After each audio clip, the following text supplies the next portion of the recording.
चलिए, तो आप लोग फिर से तैयार हो जाएं टॉपिक को पढ़ने के लिए, और वह टॉपिक का नाम है गैसीय अभिक्रिया। इससे पहले हम आपके साथ डिस्कस कर रहे थे रासायनिक गतिकी में, केमिकल काइनेटिक्स में तात्क्षणिक वेग, इंस्टेंटेनियस रेट। अब ऑब्जेक्टिव क्वेश्चन जिसमें आपसे बनवाएंगे उसमें देखिएगा कि कैसे ऑब्जेक्टिव क्वेश्चन इसी सब टॉपिक से आपका बनना शुरू हो जाएगा। तो गैसीय अभिक्रिया में आप क्या पढ़ते हैं, तो इसमें एक छोटा सा फॉर्मूला है उसको पढ़ेंगे और क्या कंसेप्ट है उसको पढ़ेंगे। तो आइए लिखना शुरू कर दें। आप लोग लिखें, स्थिर ताप पर गैसीय अभिक्रियाओं में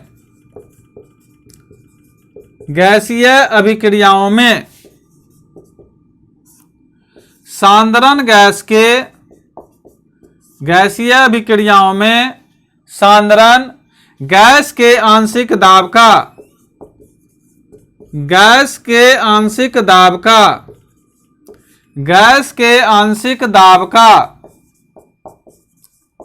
सीधा अनुपाती होता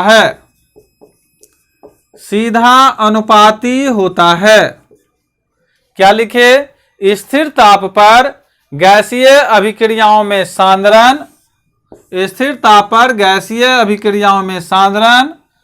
गैस के आंशिक दाब का सीधा अनुपाती होता है। इसका मतलब क्या हुआ?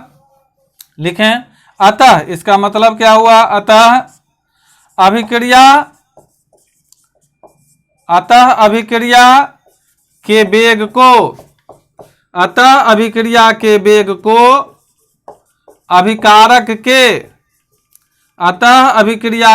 को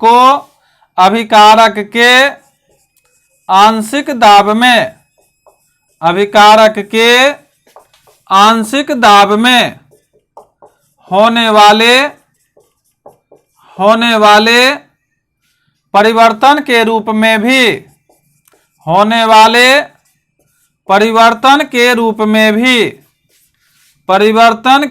में भी व्यक्त किया जा सकता है या व्यक्त किया जाता है। यह है टॉपिक। स्थिर ताप पर गैसीय अभिक्रियाओं में सांद्रण गैस के आंशिक दाब का सीधा अनुपाती होता है। अभिक्रिया के वेग को अभिकारक के आंशिक दाब में होने वाले परिवर्तन में भी व्यक्त किया जा सकता है। ऐसा लिखेंगे। तो एक फॉर्मूला है छोटा सा, इस फॉर्मूला को लिखेंगे, बस आपको समझ में आ जाएगा कि छठा पॉइंट में गैसीय अभिक्रिया का क्या महत्व है। तो क्या हुआ परिभाषा? इसमें पहला पॉइंट किसके सीधा अनुपाती होता है? सीधा अनुपाती किसका होता है? तो पहला, स्थिर ताप पर गैसीय अभिक्रियाओं में सांद्रण होना चाहिए, लेकिन उसमें ताप होना चाहिए स्थिर। ताप क्या होना चाहिए? स्थिर। गैस का आंशिक दाब की बात अगर चलेगी तो उसका सीधा अनुपाती होगा। मतलब क्या हुआ कि अभिक्रिया के वेग को अभिकारक के आंशिक दाब में, अभिक्रिया जो रिएक्शन होगी उसका वेग अभिकारक जो रिएक्टेंट जो लेफ्ट साइड में होता है के आंशिक दाब में होने वाले परिवर्तन के रूप में भी व्यक्त किया जा सकता है। तो कैसे फॉर्मूला इसका क्या होगा? फॉर्मूला में क्या लिखेंगे इस बात को हम लोग समझेंगे। क्या समझेंगे?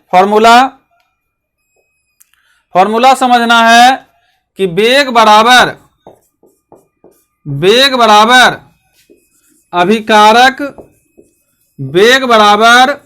अभिकारक के आंशिक दाब में परिवर्तन, आंशिक दाब में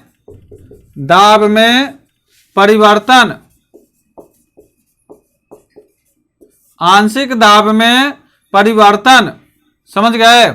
अभिकारक के आंशिक दाब में परिवर्तन बाय परिवर्तन में बाय परिवर्तन में लगा हुआ समय।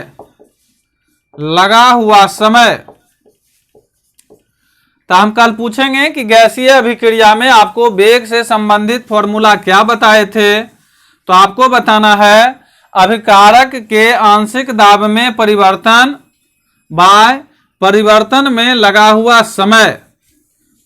क्या बोलेंगे?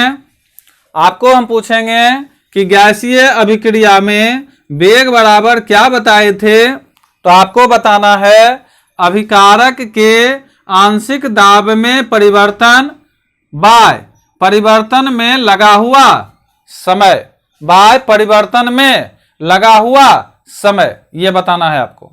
ठीक है, बता दीजिएगा कि नहीं। 7वां पॉइंट होगा आपका जिसका नाम है वेग की इकाई। वेग की इकाई। तो गैसीय अभिक्रिया जो अभी हम पढ़ाए, गैसीय अभिक्रिया का क्या फॉर्मूला होता है, गैसीय अभिक्रिया का क्या फॉर्मूला होता है, ये याद करके बताइए क्या होता है गैसीय अभिक्रिया का फॉर्मूला। तो जल्दी से लिखेंगे। समझ गए? तो कौन सा पॉइंट था आपका? ये था आपका 6ठा पॉइंट।